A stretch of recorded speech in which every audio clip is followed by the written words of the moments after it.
Did you know there have actually been 3 people to use the name Backlash? If one of them is Marc Slayton, who are the other ones? Today we're diving into the history and the origin of Backlash. But before we do, let me say thank you for watching JLS Comics, whether you've been with me for a while or it's your first time here. If you do enjoy the video, don't forget to subscribe and share it so you and your friends don't miss the content I upload just like this every few days. Let's get back to our story. Well, Backlash, aka Marc Slayton, himself first appeared in 1993 in the pages of Stormwatch, issue 3. His biographical story goes back much farther than that. 3,000 centuries, in fact. In Image Comics lore, an ancient war raged between the cherubim and the Daemonite alien races, a loose parallel between cherubs or angels and demons. They found its way to Earth thousands of years ago. Some of these cherubim founded a colony on this new planet, a colony they called Atlantis. Lord Slayton became lord and ruler of the Atlantean colony, and he sired a son with a human wife, and their progeny would come to be known as Marc Slayton. Not long afterwards, Atlantis was attacked by an alien race known as the Daran, and Lord Slayton sacrificed his life even as Atlantis sunk beneath the waves. Lord Slayton's closest advisor, a guy named Farian, took young Marc away to protect him. Too young to remember, Farian took care of Marc.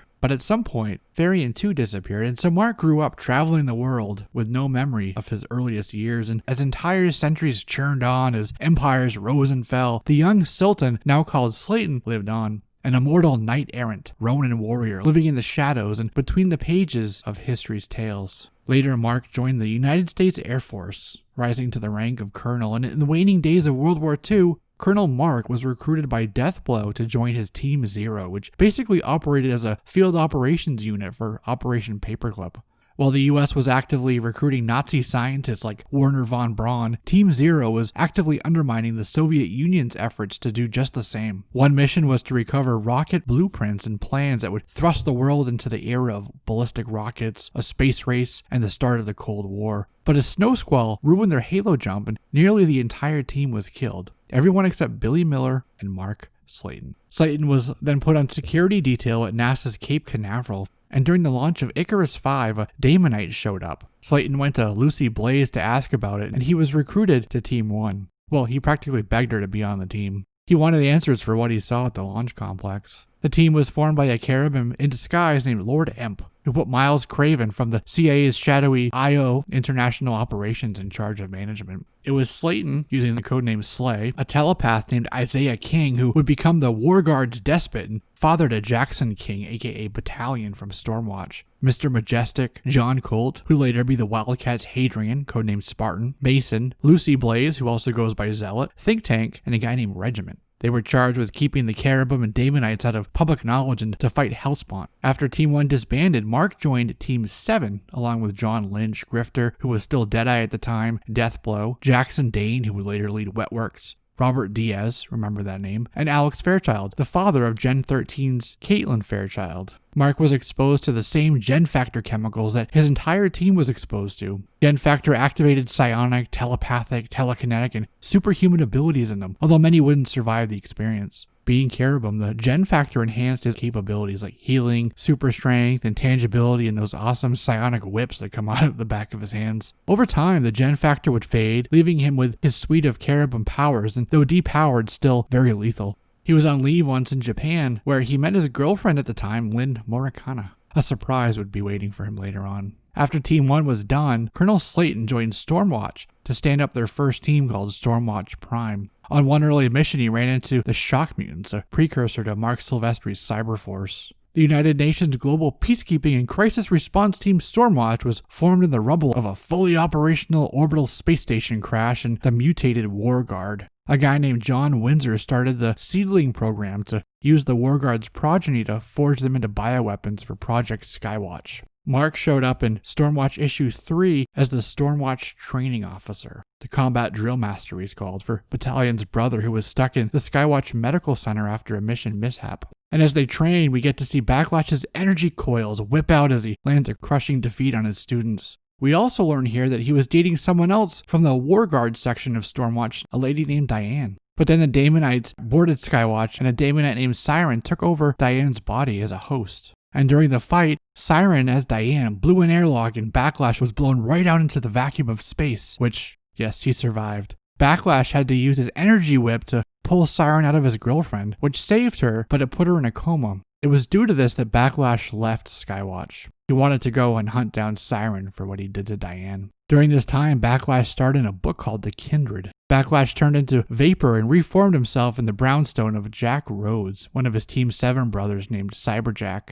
Slayton was there for info on the Daemonites as a Black Razor team from IO hunted him down. Since he wasn't officially discharged, he was AWOL. That's when he again deployed his psionic tendrils at the velocity of a bullet to take one of them down. But he was captured and Jack was about to be murdered when Cole Cash, also known as Grifter, showed up to save him. IO wanted to use Backlash as a former member of Team 7 to track down John Lynch. They said, help them and we'll give you the info you want on the Daemonites. Turns out that Lynch was kidnapped by these people named the Kindred and held on an island called Caballito, which housed an abandoned IO research facility, and so reluctantly, Grifter and Backlash had to team up to bring down the Kindred monsters. Turns out that Blood Moon, leader of the Kindred, was Robert Diaz, there's that name again, from their Team 7 days. Mark was nearly killed and left for dead as his body was tossed over a cliff at a waterfall. The same thing that kept him alive for centuries prevented him from dying here too, his cherubim powers, cheating death once more. So, with energy whip cracking and lead flying, they won. And Slayton got his disc from IO as promised. And the data on the disc led him to Purgatory Max, a prison for superpowered beings, and there he met Amanda Reed, aka Taboo. Taboo had ties to the Cabal, a group with ties to the Daemonites, whom he could use to get to Siren, so Backlash broke Taboo out of prison. Taboo was a lady who has a vampiric and symbiotic biometallic exoskeleton that she can coat herself with, and in Backlash 2, she put some of it on Slayton and made him look a lot younger, which was actually a disguise so they could go after Siren, who was going to be at a celebrity gala. Savage Dragon was on security at the gala, and the Cherubim Lord Emp, also known as Jacob Marlowe of the WildC.A.T.S, was to be at the gala as well, who was the target for Siren, the whole reason he was there. They fought at the gala, and then some of the WildC.A.T.s showed up to rescue Marlowe. They narrowly escaped when Void teleported them away. Marlowe actually offered Backlash a spot on the WildC.A.T.s, but he declined. And soon after many rounds of Jack Daniels, Backlash and Taboo slept with each other, even as Diane lay in a coma. And still on the hunt for Siren, he ran into Jackson Dane from Wetworks, former Team 7 member. They were able to figure out the location of Siren's command base, which was in Montana. They pulled the rest of Siren out of Diane's psyche, and then Backlash went to his mist form, went inside of the Daemonite, and then reformed, which blew Siren apart. And as he died, he told Backlash that Mark was actually Cherubim. Varian had never told him about the Cherubim, and as I said, he was too young to remember it. He had to tell Diane that he had slept with Taboo, and they soon split up. Diane was later killed in a comic book called Deathblow when she attempted to retrieve a sample of Mark's gen factor. That's when Taboo and Backlash developed feelings and relationship with each other. Ultimately, both Slayton and Reed got full pardons, and they started working with Department Psi. In one story, Pike was tracking them down while Venom from Marvel Comics showed up, interested in Taboo's symbiote. And then Backlash and Spider-Man fought each other in the streets of New York, but then, as you'd guess, teamed up to find Taboo and Venom and Pike. At one point, a girl named Jody caught up with Mark and said, "Surprise, I'm your daughter." It turns out that Mark's old girlfriend from Japan, Lynn, had his baby after he left, as well as a son named Ares. She had similar powers to her dad and would call herself Crimson, then Jet, and later also took on the name Backlash. Later, both WildC.A.T.S and Department Psi were in shambles, missing or without funding, so Backlash then put together a new team called WildCORE. Their primary mission was to fight the Duran, the aliens who sunk Atlantis centuries ago. He formed this new team with Taboo, the Cherubim Coda Warrior Zealot from the WildC.A.T.S, and Therian, the guy who raised him, Starion, and Vigor, a paleontologist who likes to be called Rick, as well as Dingo. They teamed up with a witch named Tapestry, but then had to fight her in this pan-dimensional, time-traveling pandemonium. Backlash and Taboo, just after she told Mark she was pregnant, went on vacation to Africa to meet up with Vigor, the paleontologist, and ran into some actual living dinosaurs that were brought to this lost world during the fight with Tapestry. And sadly, the fight caused Taboo to have a miscarriage. So after the WildCORE title ended and moved to the anthology series Gen Active, most of WildCORE were killed when they were sent to stop a prison riot at Purgatory Max, although Backlash was saved by Evo, who was part of an anti-hero team called DV8 before being sent to the prison.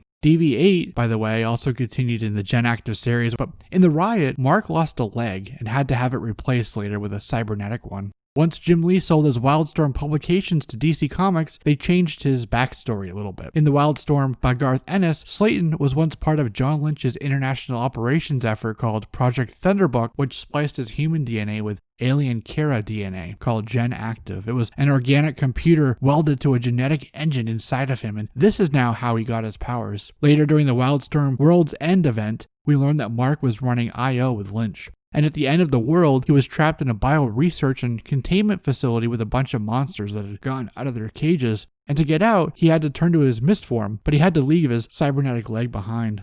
He also joined up with Team 7 and the WildC.A.T.S, which included his daughter as Backlash, to try to put the world back together again after Armageddon. And this is when we also learned there was a team called New WildCORE with a member named Kid Backlash. There's your 3 Backlashes. In 2018's The Wildstorm series, Marc's implanted DNA actually became sentient and started talking to him. But this voice in his head caused him to go insane. And Slayton was hunting down former Project Thunderbook subjects, and Slayton tried to murder Lynch in his deteriorated mental state when Lynch found him at his remote cabin. When Slayton finally caught up with Lynch, Lynch said he should go after I.O. and Skywatch to help the voice in his head. Slayton then went after the Gen Actives along with the subjects of Hellspawn Skywatch. And in the final arc of Warren Ellis's The Wildstorm, Marc Slayton seemingly met his fate during a battle with Midnighter and Apollo when his face was seemingly cut in half, but if his healing factor has been any indication in the past, he will be back. And for now, that's the story of Backlash. So that's a wrap on this one, my friends. Thank you for watching, and don't forget to subscribe, turn on notifications, and you'll be one of the first to know when I upload videos just like this every week. I'm Jesse, this is JLS Comics, and I'll see you soon.